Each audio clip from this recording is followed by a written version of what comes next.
So itong si Donald Trump, mga sangkay, ay naninilikado ngayon sa bansang Amerika.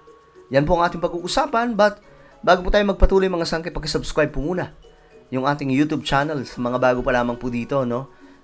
Makikita nyo po sa ibaba yung subscribe button, pindutin nyo lamang po yan, then click the bell and click all. At kung kayo naman po ay nanonood sa Facebook, huwag nyo pong kalimutan na i-follow ang ating Facebook page. Very interesting ito mga sangkay, no? Itong nangyayari kay Donald Trump doon po sa Amerika. Ito po ang balita. Nalalapit na po kasi ang eleksyon doon, 2024. Ngayon, wala pong ibang pinakamalakas na kandidato. Pinakamatunog, pambihira. Si Donald Trump. Si former President Donald Trump.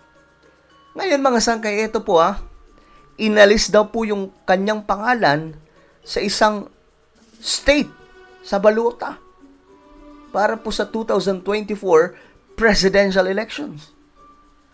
Pambihira. Alam niyo mga sangkay, mamaya ikikwento ko sa inyo kung bakit ito pinag-iinitan si Donald Trump. Inalis kamakailan ng Supreme Court ng Colorado State ang pangalan ni former U.S. President at Republican presidential candidate Donald Trump sa kanilang official ballot para sa darating na eleksyon sa 2024. Grabe, no?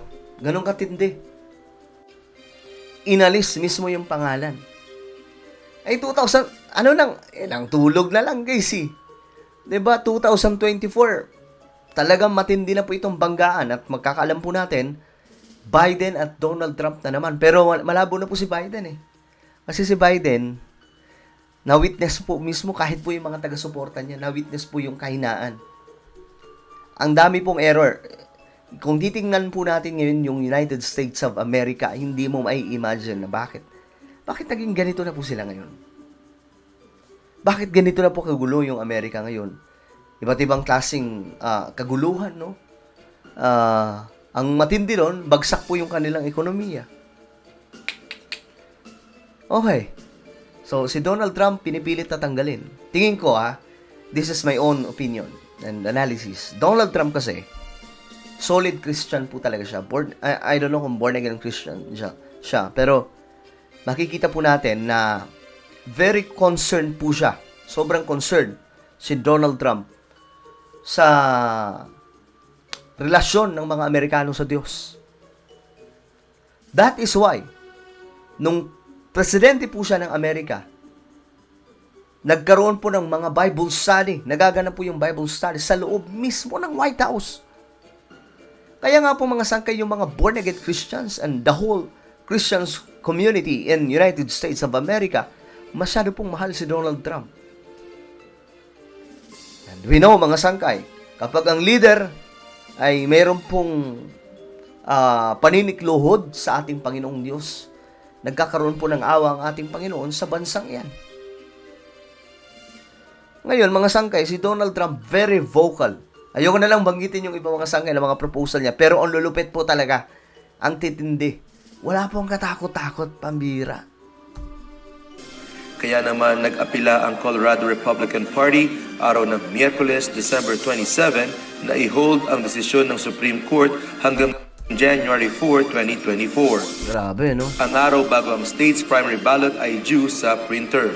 Ang apila ay muling maglalagay kay Trump bilang kandidato sa pangunahing balota ng estado maliban na kung tumanggi ang Korte Suprema ng Estados Unidos na dinggin ang kaso o sang-ayunan ang ruling ng state's Supreme Court. Nako, alam nyo, nakikita ko dito, kapag hindi inilagay yung pangalan ni Donald Trump sa balota, magkakagulo po yung Amerika. Ngayon pa nga lang mga sangkay, di ba? Ang gulo-gulo na nila. Ang bihira, pag mag-research po kayo mga sangkay kung ilang beses nangyayaring yung shooting incidents sa US. I-research nyo kung ilang mga main banks ang nagsara, ang bumagsak sa Amerika. I-research nyo mga sangkay kung paano nangyari na muntikan po mag-shutdown ng kanilang government.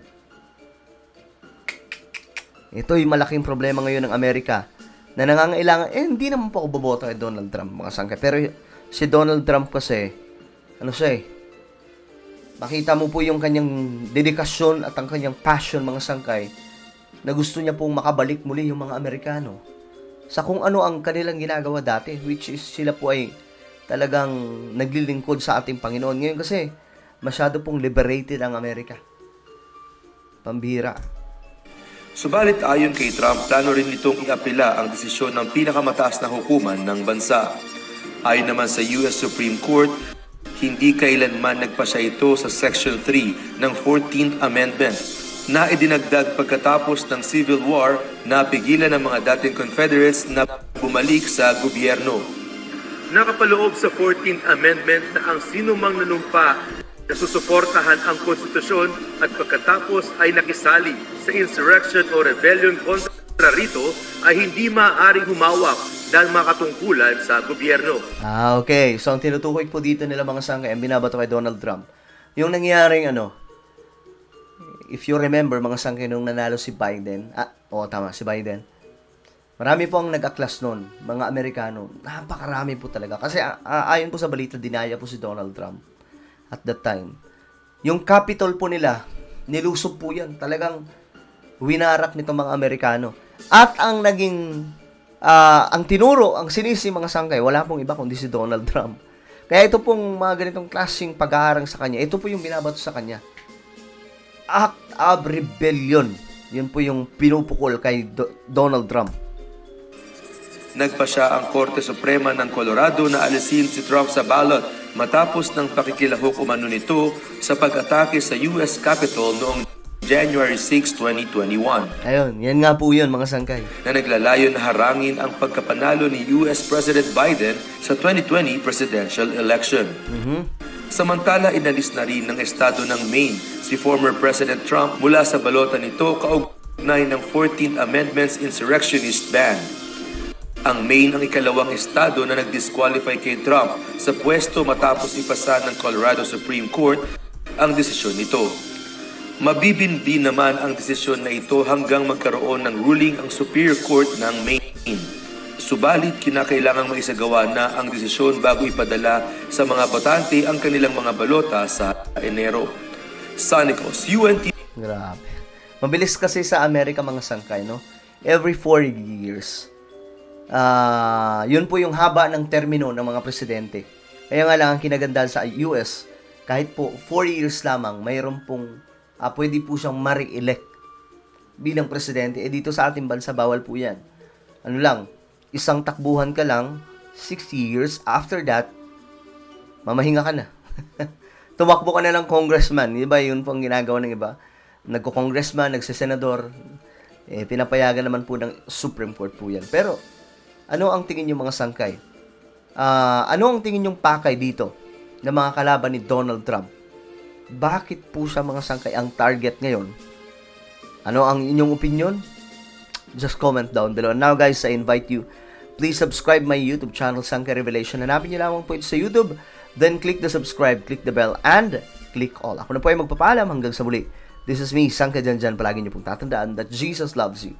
God bless everyone.